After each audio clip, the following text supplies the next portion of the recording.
Hey there, everybody. Welcome back to Across the Pond.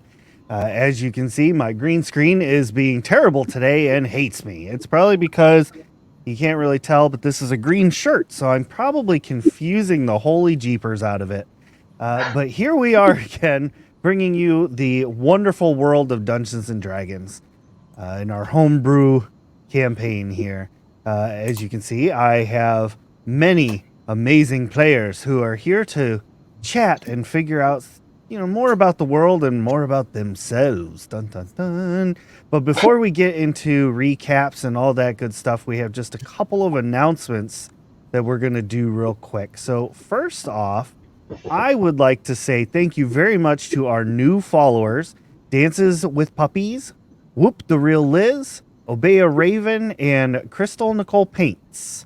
Now, Crystal Nicole Paints, if you check her out on TikTok, she does some wonderful Princess Bean cosplay from Disenchanted, and it is quite humorous to me. I don't know why it's so funny, but it is. And so definitely go check that out.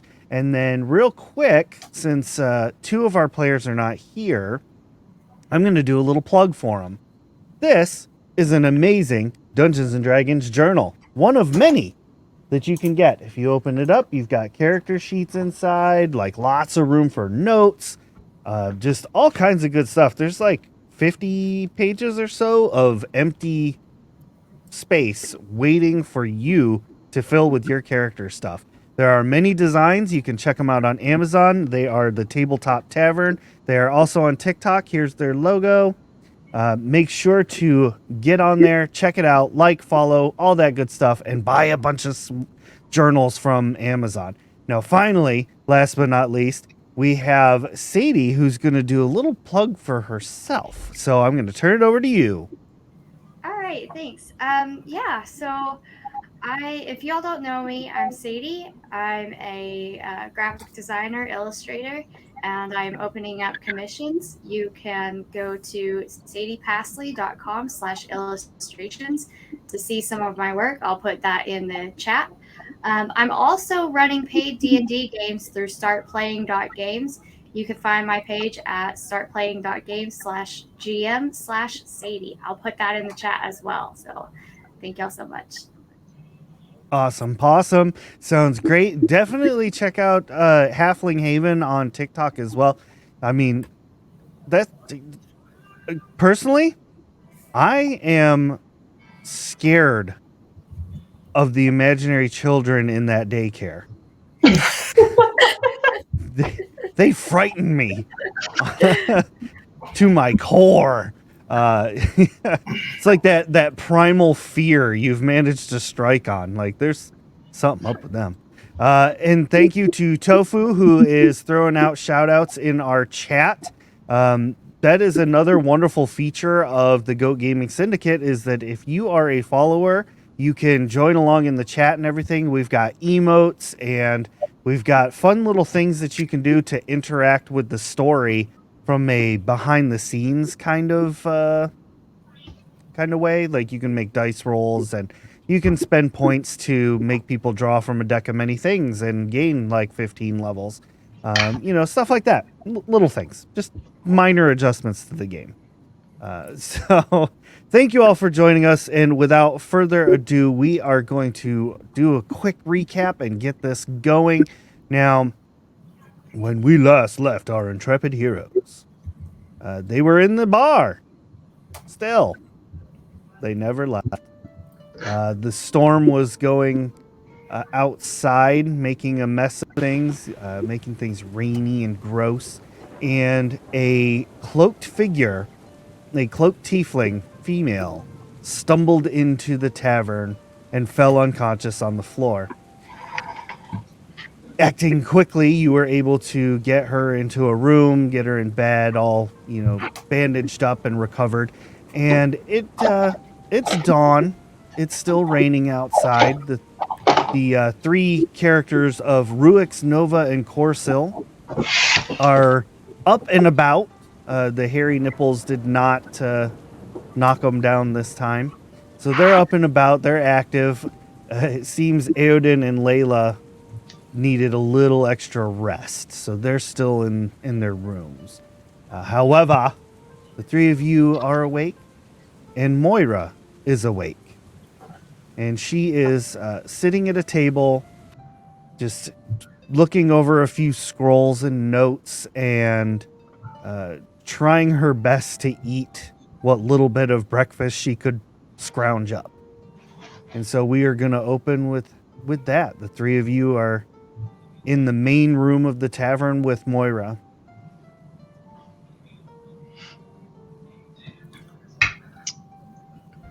I'm gonna go up to Moira and be like, "You gonna eat all that?" You would. You would, wouldn't you? She takes a look at you quizzically and just says, maybe? I'm not sure. Well, I'm gonna scoop like half of her food onto like some other plate and just start munching right next to her. Well, you go ahead and help yourself then.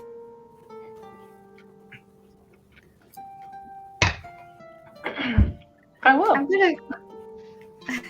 I'm gonna go over and sit down next to them, and I'm gonna say, I don't mean to make any assumptions, but you wouldn't happen to have any idea what this is?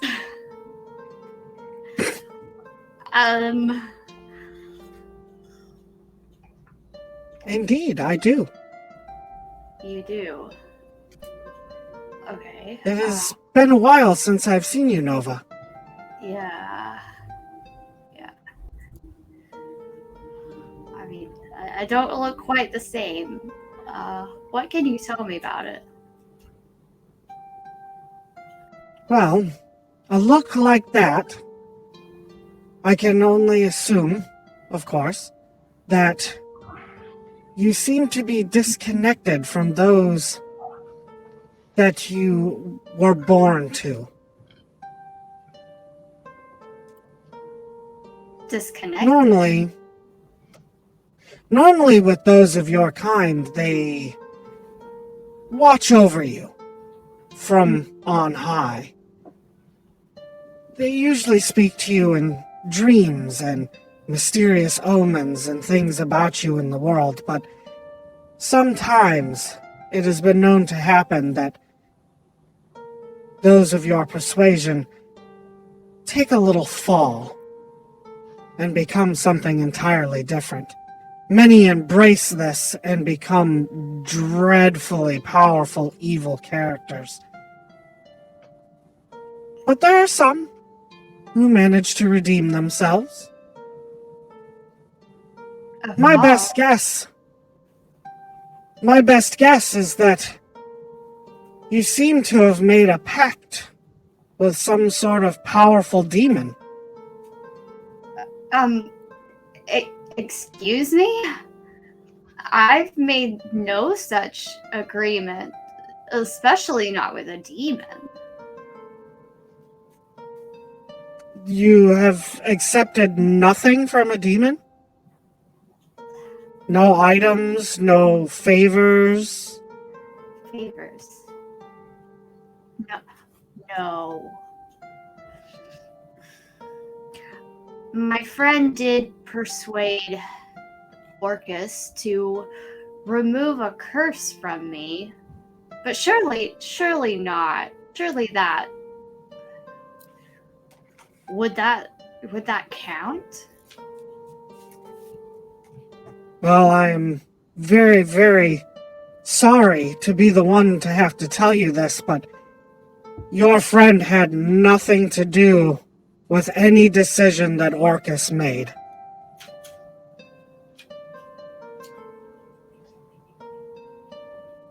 So Orcus did this to me. Let's just say he changed the bylaws of your curse. I can see his marks written all over your aura.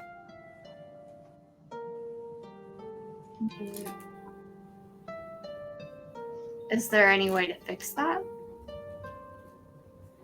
Well, as I said, there are those who have repented enough to reconnect themselves with those on high.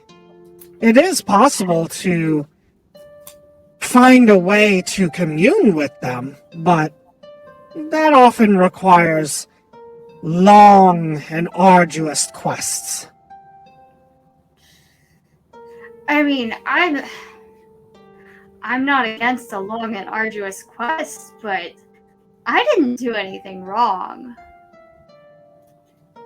Why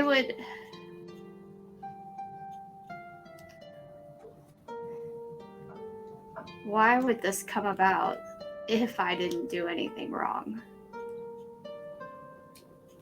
Many times it is a miscommunication. Lovely.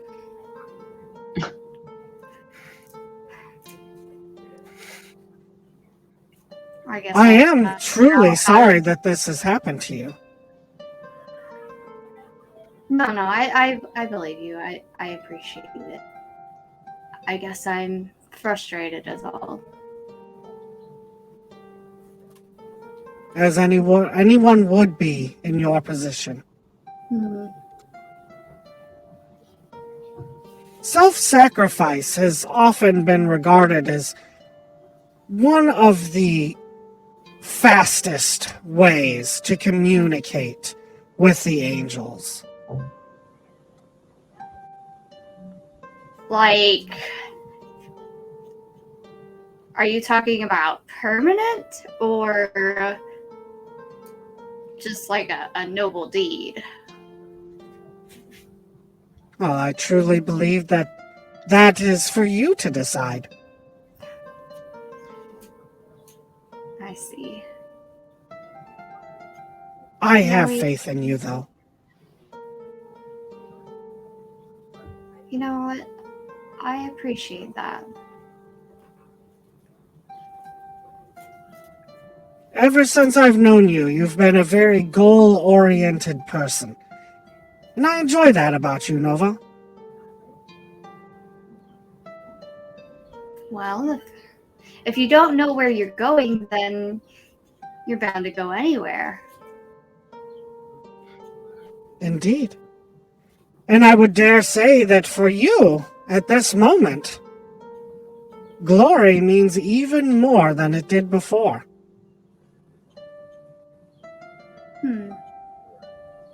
Perhaps so. I think I'll have to think on these things a while. I should expect so. And to the other two, you, extremely large one. Have you any questions that you seek answers to? Is it a I mayor? am well connected within the Sisters of the Nameless. I mean, at least I was. Who's the extremely giant one? I think it's you, because I don't think I'm very tall.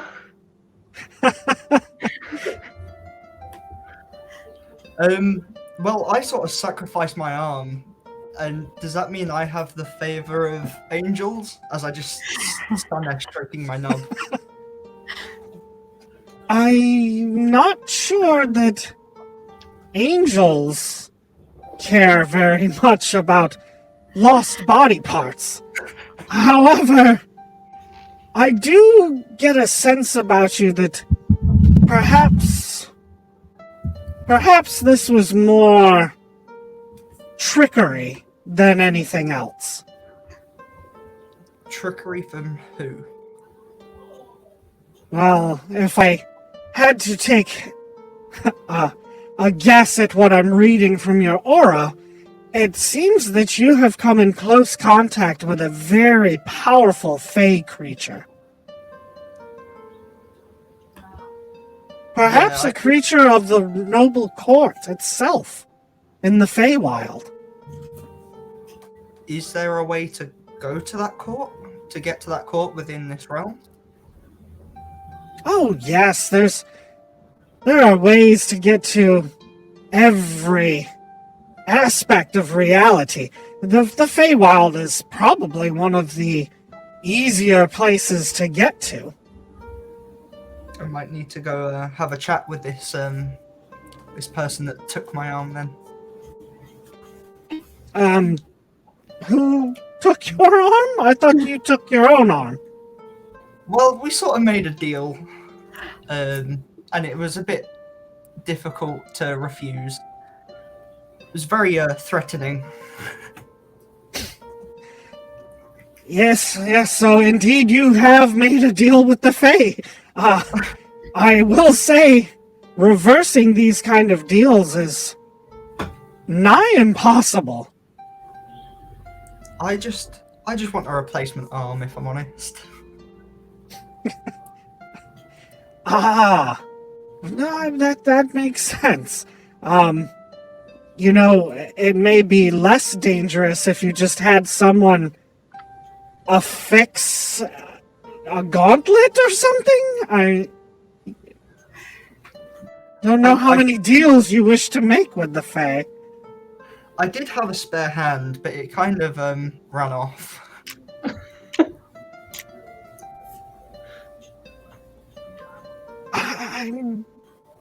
Every time I speak to you, Nova, and your companions in any capacity, I end up with more questions than I started with. Every time!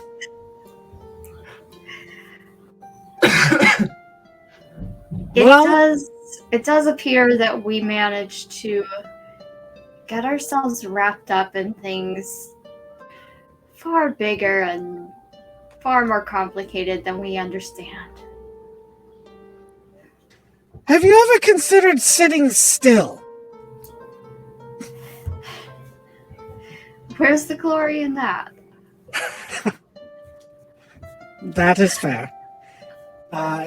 So then, I suppose I can assist you in beginning your travel to the Feywild. I can provide you with information on who you should probably talk to help your situation. But should you not wish to go that route, I'm sure we could probably do some research and find someone closer to home. It's up to the group. What would? If you don't mind me asking, why didn't you just go after the hand that you already had? You said it ran away. Why did you not chase it? I may have booted it halfway across the scene. And by the time I got to the bag, it scurried off.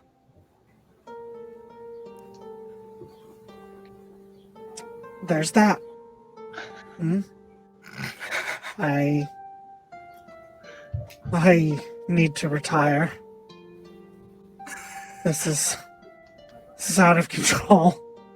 Well, should you decide to confer with the group and all of you decide that this is a good idea, when I have regained my strength, I will begin researching and assist you in perhaps getting a less animated hand?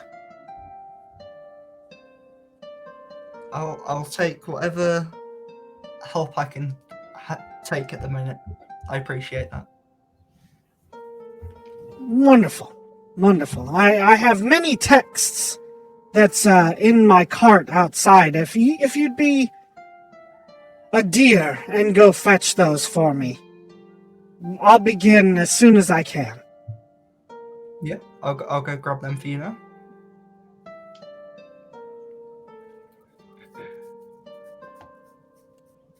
Yeah, I'll go outside and get Turn them. that off real quick. So heading outside to her little cart, you can see that it's like a single horse kind of cart, like barely larger than a rickshaw. But there's like two massive steamer trunks in there. There's a bunch of books that are stacked and bound together with leather straps. Like there's just a lot of heavy things here. So,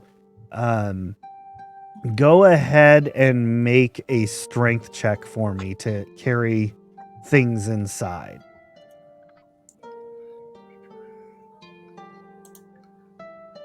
And while that's happening, Ooh, okay. You manage to bring everything inside, but you do take one level of exhaustion, which really doesn't do anything for you or against you right now.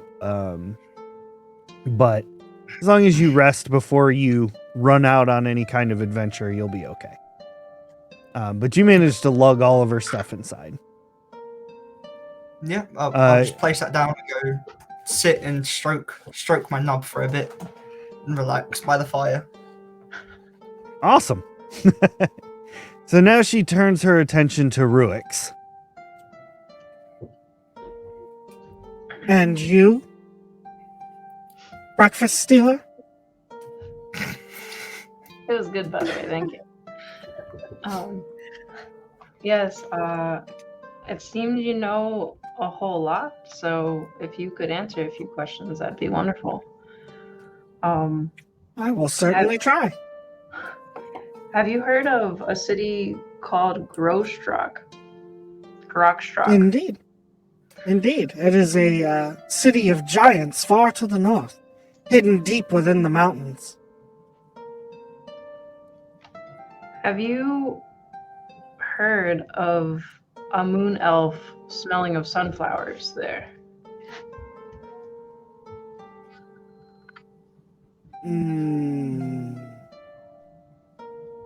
I am reluctant to answer that question.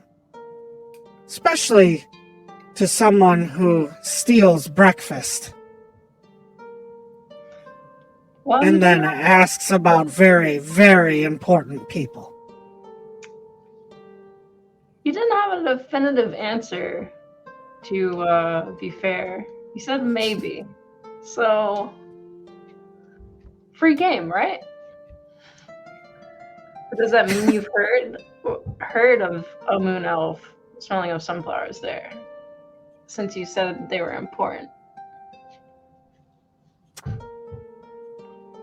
It is true.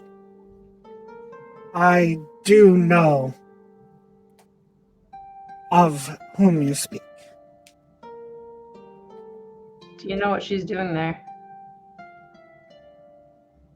I do.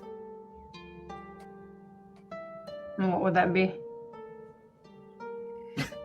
Lording over the giants, of course.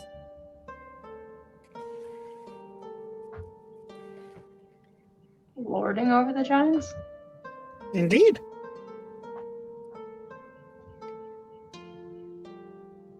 How long has she been there, do you know?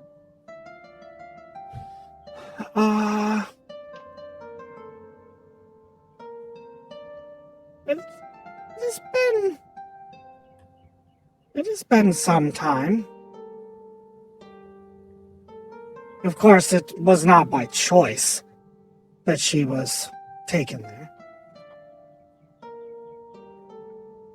What do you mean? Well, when things began in this realm, the Titans were the first. The first to step foot and wander the land, and from them came the giants. One Titan in particular, named Lenaxus, ruled over the giant city. She had many children, and unfortunately, not so long ago, she has passed on. And one of her children heeded the call to come and take her place. Interesting.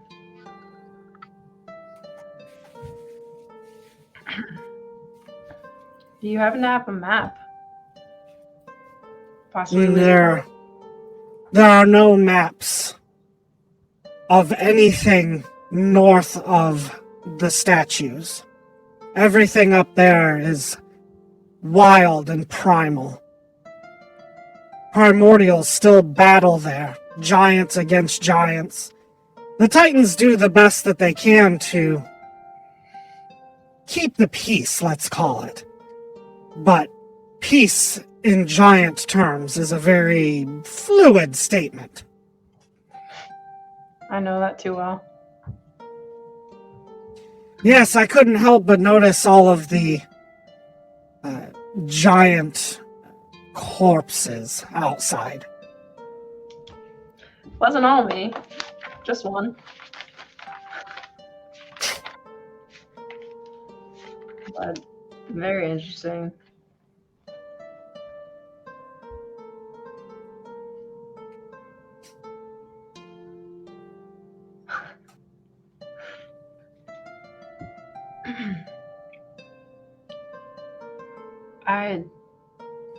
I think I'm almost at a loss for words. I kind of have to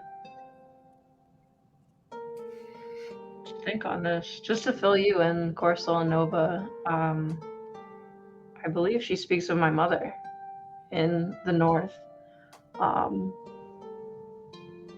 She's a moon elf that smells of sunflowers that I've been looking for a very long time. I've almost given up hope. I thought she might have died a long time ago. If that is truly your mother, then she did you a great service by not taking you that far north. She truly made a great sacrifice leaving you behind, I am sure. What's happening in the north that's so bad? It's not exactly a place for mortals.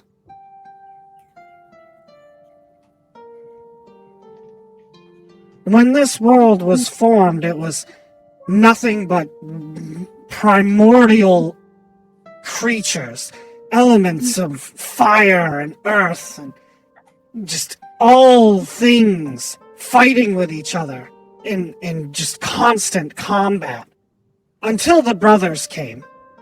Until the twins set things into motion, creating the world that we stand on now. But there are still parts, such as to the north, that are completely unaffected. They are still wild and extremely terrifying. So it sounds like we need to go save your mother then. I'd like to, yes. It's been much too long.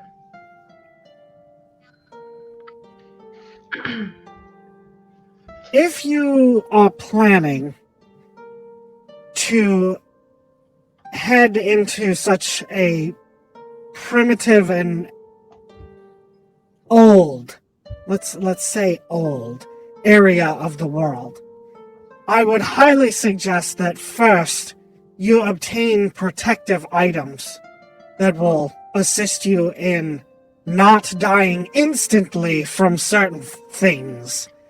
You know, like fire, earth, water, air, life in general, negative energy, positive energy, radiant, lightning, steam, to name a few.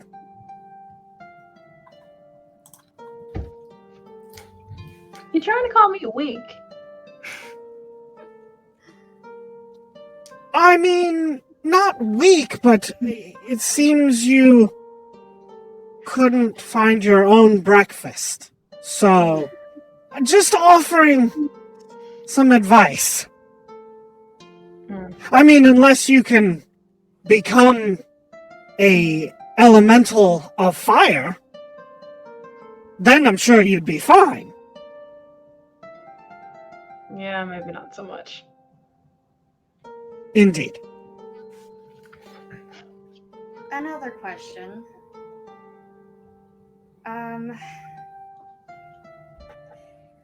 Do you think that if I were somehow able to contact Orcus, he might be able to straighten out some things with this whole situation?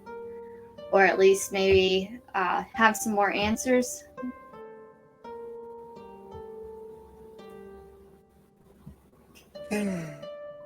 I wish that I could tell you yes.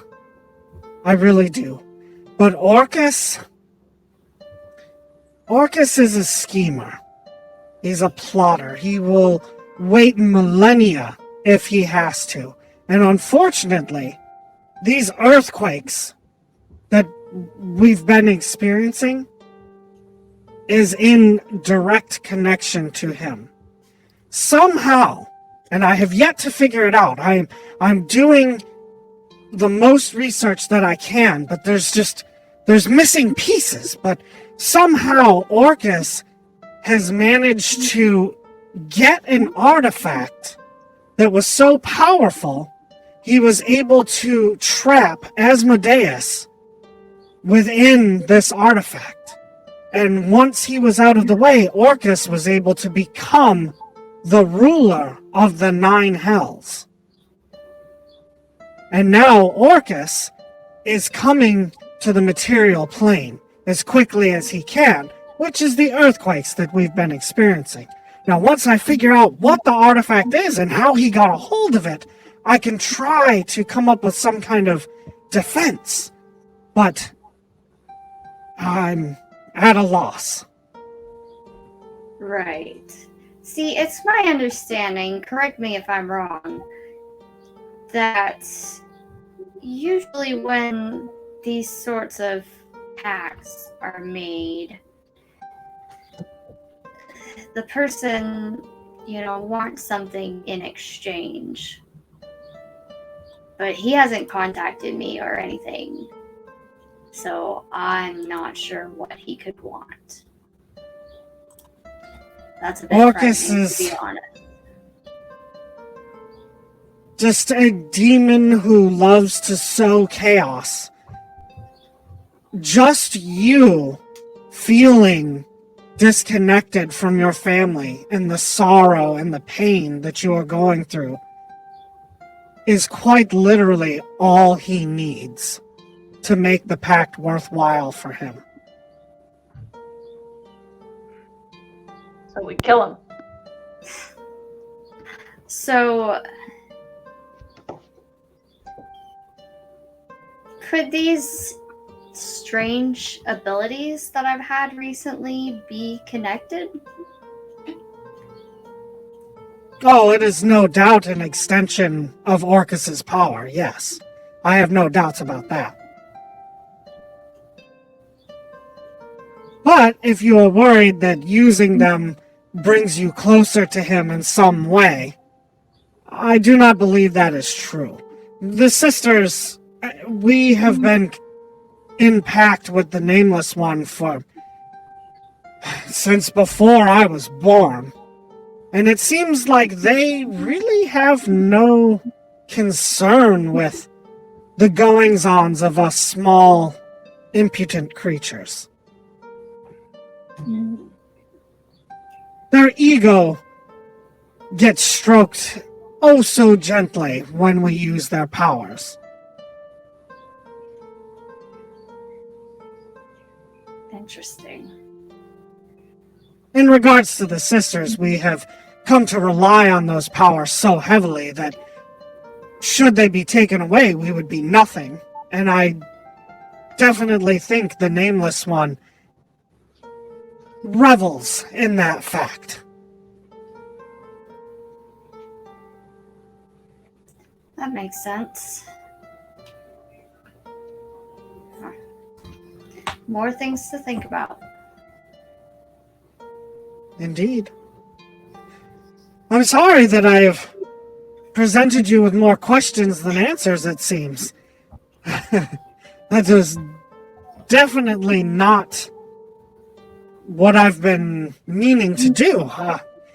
But I must relay the information to you that the sisters are very close to freeing the Nameless One. Really?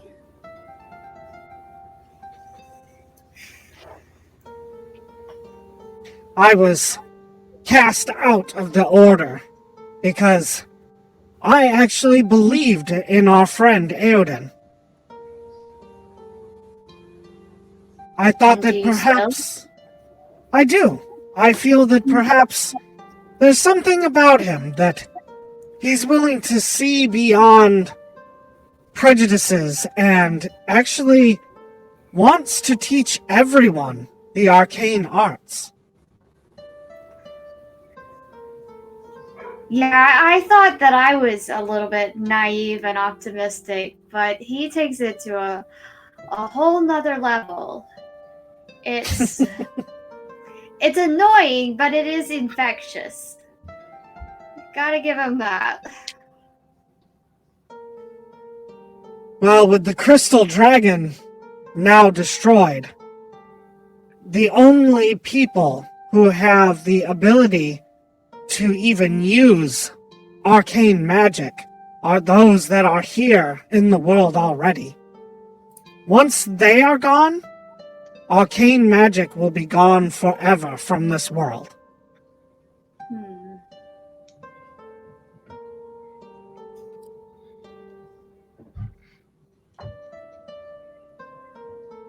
So it's probably a better idea that we try to gather these wizards and not allow them to die unneeded.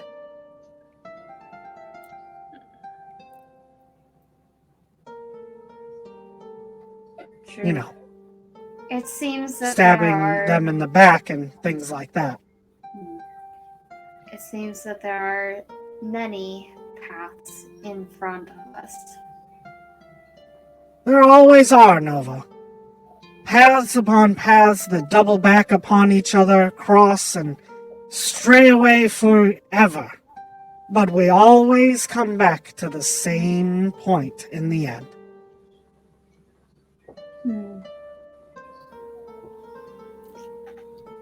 If we don't die first.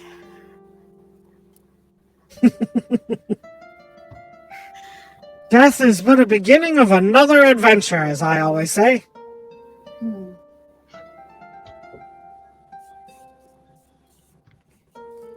Well, if you'll excuse me, I will begin doing some research. Is there anything else that you all would like me to dig through my books and scrolls to see if I can find information for you? I'm good. No, I think I should take a nap. Maybe see if I can have one of those dreams or something. I feel like I'm owed some answers. Indeed. Indeed. Nova just grabs a roll as she's, heading upstairs.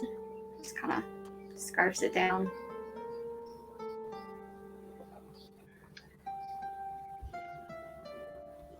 All right. Moira gathers up her books and kind of buries her face down and starts opening scrolls here and there and, mumbling to herself as she reads through things, trying to search out some answers for you all.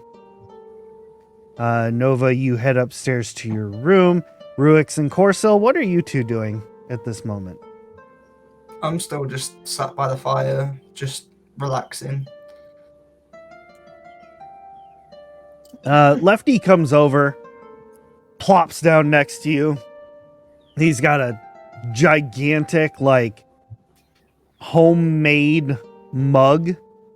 It's like he took 3 mugs and kind of flayed them open and then reconnected them.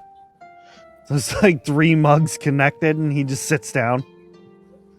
He's holding the mug with the hand. You can see that at this point, the hand is no longer like this shriveled, mummified looking thing.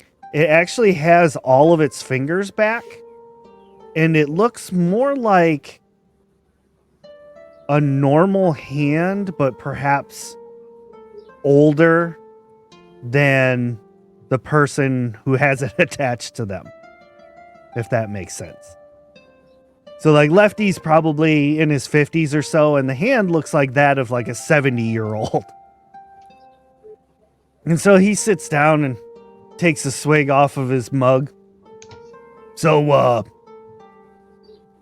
sorry for, stealing this thing. Do you want it back? Yeah, kind of. I mean, I'll give it back. I mean, I really don't want to. This thing's like, holy cow. I put it on, and like, all of a sudden, I knew all kinds of stuff. I know everything, seems like. I Yeah, could you do might without wa- all the whispering, though. Yeah, you might want to be careful attaching that hand, because apparently it might be quite evil. Oh. How does a hand become evil? That's weird. I have no idea. But I just know that everyone that's spoken to it's gone a little bit insane. Oh, yeah. I could see that. I mean, the whispering. Oh, non-stop. It's like, give me a break, would you? Jeez. But it's cool. Yeah. I know, like, all kinds of secrets and things. And, like, did you know this hand can shoot fireballs? To be fair, that just makes me want it back even more. I mean, it's super cool. I was out back just, like, lighting stuff on fire. I've never been able to do that before. It was really cool. Yeah, you just got to be careful. Well, I mean, the Yeah. hand told me that, like, it's not gonna be weird. Like, he said it's not gonna touch me inappropriately or, like, you know, wander off or turn my brain into scrambled eggs or anything. As long as I'm, like, resistant.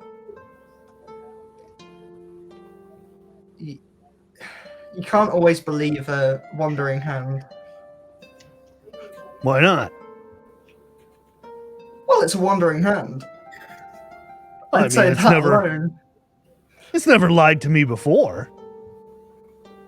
I mean, it might. There's still a chance. Well, yeah, I mean, in the future, sure, it could, but I mean, Would you? you can't wanna go run into that a relationship without trust. I mean, way?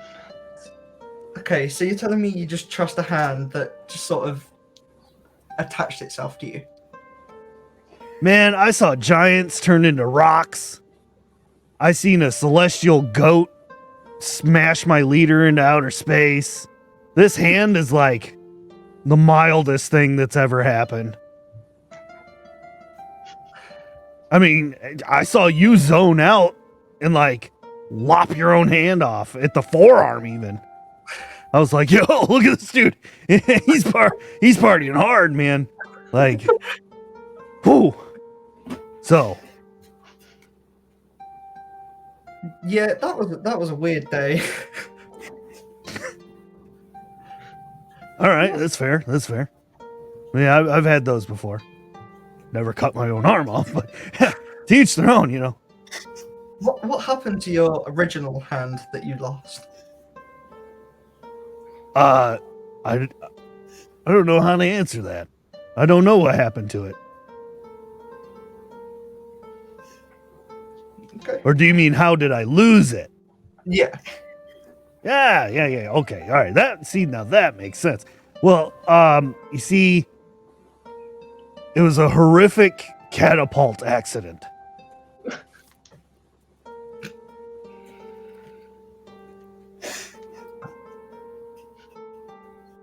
Okay, if you don't want to go into detail, I understand. Go on, Lefty.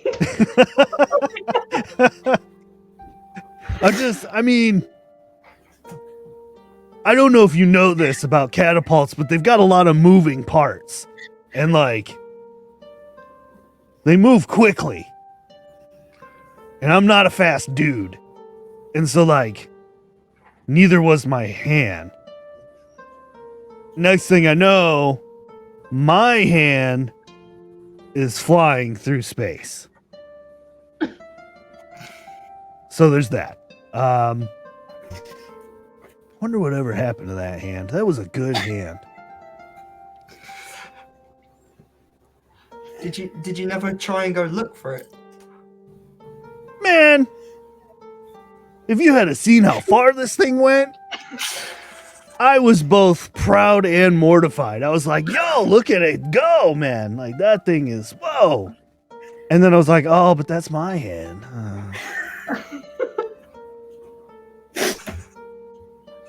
Well, here we are. I mean, sure, you can keep the hand for a little while, but I may need it back at some point. Well, I mean, you can have it back now. I mean, I'd rather not get attached to it. I mean, it seems like it's already become attached to you, but sure, if you're wanting to give it back now. Well, I mean, sure. Let's see. How are we gonna do this? Because, like, I just want to shake his hand and pull really tightly, see if I can just yank it off. okay, we're gonna do. You roll a strength check, and then I need a roll from chat. Exclamation point D20. I got 12. Oh, nice, wonderful. We'll see what happens with chat as you grab hold and try to just rip the hand back off. I'm gonna roll back up just in case here.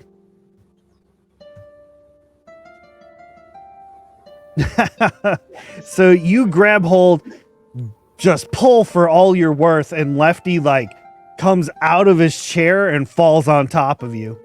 And he's like, whoa, hey bro, whoa. That was a good try, though. I'm just gonna push him off and be like, okay, let's try another method. Yeah, that's probably a good idea. So, I think probably the best way to do this is you're just going to have to chop it off, to be honest. Okay, I won't lie. I've been there, I've done that. Not pleasant, but if that's the route you want to go down, then that's the route we'll go down. Well, I mean, it's not what I want to do, but I mean, I feel like if you want this thing back, that's the only way this is going to work. But, I'm worried that, like, I know it's coming, so, like, I'm going to, self-preservation. I don't want to be chopped. So I feel like you might have to just surprise me with it or something. Ruix, would you be able to just hold him really still whilst I just lop the hand off? I immediately hold his hand down. All right, well, chat gave us a 12, so Ruix, give us a strength check, and then Corsil, I need you to make an attack roll. Technically, and this is one of those things that you never think you'd ever say in your lifetime, technically his arm is prone, so you do have advantage on your attack roll. I got a 17. Oh, yeah. I got 15. All right. He's like, oh, hey, whoa, okay, all right. I mean, I'm not paying for this. And then all of a sudden, his arm just gets lopped off. Nova, you hear, like, I won't do it because you're wearing headphones, but you hear a blood-curdling scream come from downstairs. I rush downstairs. What is going on? Is everybody okay? We got the hand back! We got the You come downstairs. Lefty is sitting in the chair. He now has a nub for his arm. It's volcano spewing blood everywhere, all over the tables and chairs and stuff. He's screaming. Corsil is holding a dagger, and Ruix is like waving the arm around, like, What the? I'm gonna do like rush over and cast Cure Wounds on Lefty. Let's go ahead. Yeah, we're gonna go ahead and do that at second level. 2d8 plus 1. Oh my goodness. I'm gonna with the hand kind of like bring it closer to you, Corso, and then for a second I'm gonna hesitate and look down at it. It like, this feels really familiar. I don't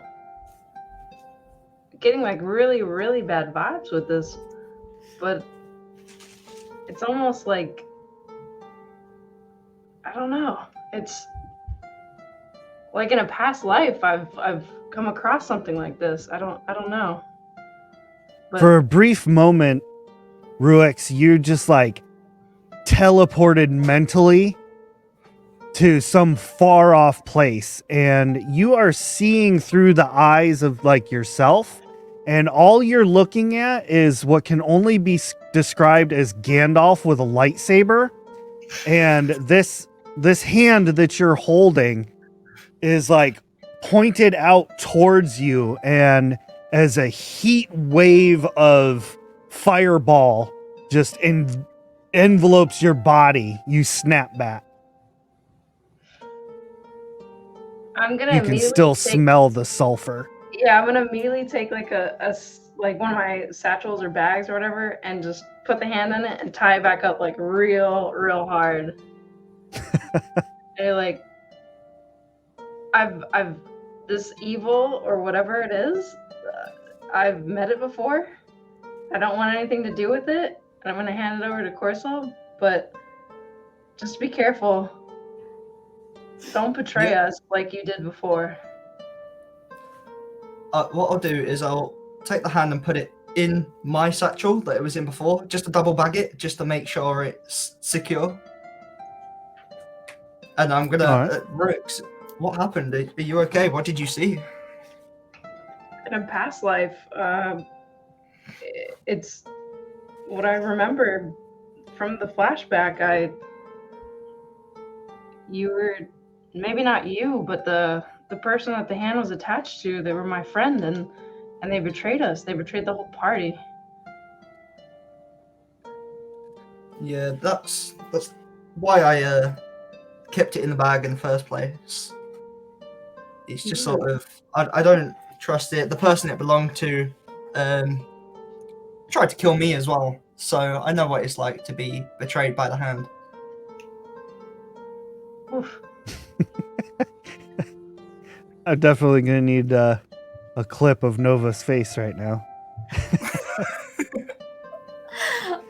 Also, that's 11 points of healing to Lefty. Perfect. And Lefty's arm heals up. I'm gonna say nicely, but we all know what that means. So he kind of slumps back in his chair and uses his right hand to take a drink, and he's like, well, that sucked. On the upside, I don't hear the whispers anymore, and that's good. And on the downside, I feel real dumb now. I mean, You know, when I started out on this journey for glory, I did not anticipate coming into such close contact with this many evil things. Killing evil things, yes.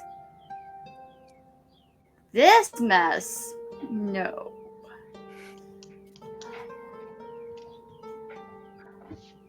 I How does agree. it map? Like, is this like a common occurrence for you all? Because like Eodin didn't mention any of this.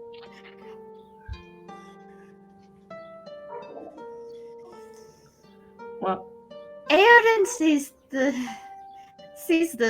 positive in everything, even if it's not there. And on that note, I think I better try to finish my nap. I barely even fell asleep. Yeah, sorry about all the screaming. No. You were entitled to your scream. I I'm just don't blame you one bit. I'm just gonna put my dagger back in like wherever it came from and be like, right, I'm gonna stop cutting off hands now. Yeah. you could stay for tea. I'll make some tea. I think Lefty needs some. I You need know something what? stronger I than think- tea. You know what? I think some tea is a good idea. I'm gonna sit You back know- down. You know, Ruix, you know, I don't mean to overstep my bounds here or anything, but I just want to let you know that, you know, what happened there, people pay good money for that in the cities. Like they like that kind of thing. Just, you know, throwing that out there. Anywho, should I get the tea? Lefty, you've been through enough. You sit down, I'll make the tea. But that was only for a favor to my friend Corsel here. But duly noted. Duly noted. Ruix, you walk into towards the kitchen and open the door to go and begin fixing tea and things like that.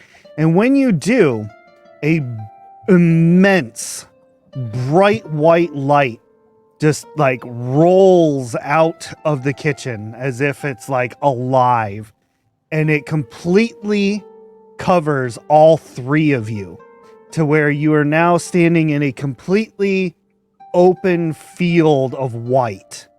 There's like no sky, no sides, no floor, but you're definitely standing on something. And then coming into all three of your visions, you see approximately a 25-foot tall creature clad in gold armor.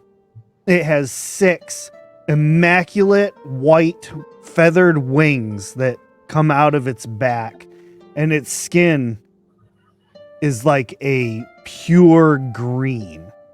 Now all of you can roll a religion check real quick to identify what this creature is.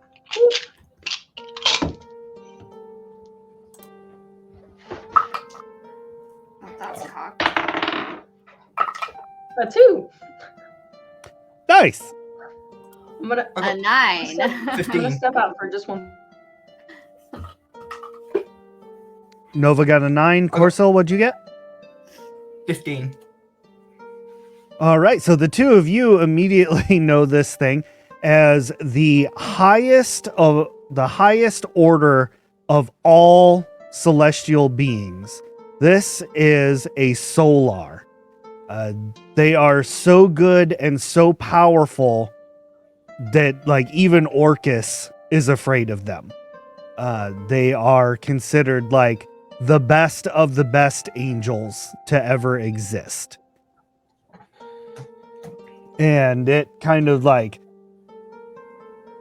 just gets closer and closer until like its toes are barely touching the ground, but its wings aren't flapping like as it moves closer.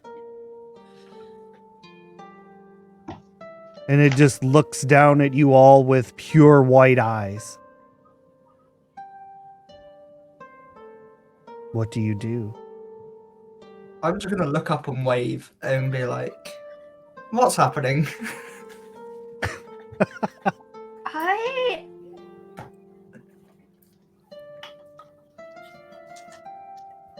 I'm gonna.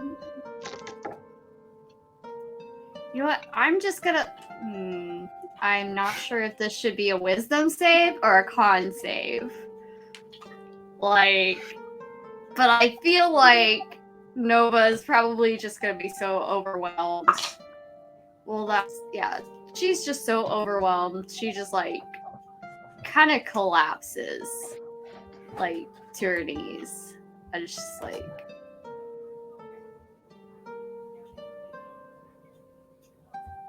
Doesn't really say anything.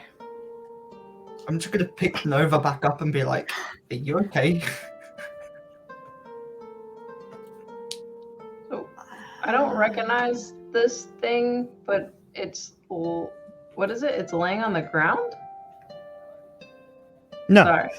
It like kind of like levitated towards you.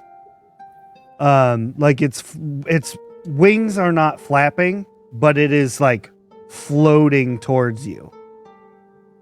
Just getting closer. And then it was looking down at everyone because it's like 25 feet tall. And Nova basically like collapsed. Can I do like a perception to see if like it feels friendly or not, or like if it's like intimidating or like?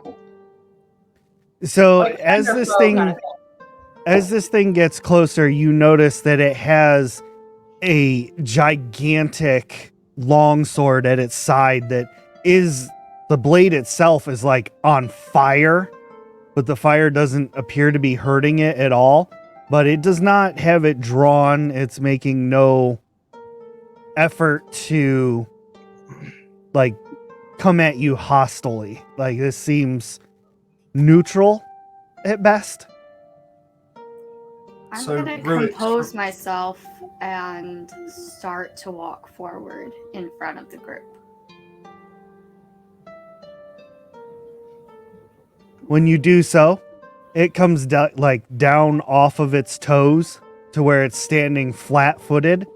And as you are walking closer, it walks closer and diminishes in size until it is your height. At which point, spreads its arms to you. Like, come on, come in here. Come on, give us a hug. And I slowly embrace it. As Corso and Ruix see this happening, this creature, while giving Nova a hug, just kind of like puts its hand on the back of her head, like gently, and just goes, shh. And that's where we're going to end our episode for this wonderful evening. So thank you all very much for coming to play today. And thank you to chat for making some dice rolls and having some commentary. It's always fun seeing you and having you in there doing some cool stuff. So thank you all very, very much. And thank you, players. This was a really, really good episode. I feel like a lot of stuff got answered. Heck yeah. Yes. A lot of stuff also got questioned. So yeah, that'll be fun. So good times, good times. Well, thank you all very much, and we will see you next Wednesday with the continuation of Nova and the Solar. See you all later. Bye.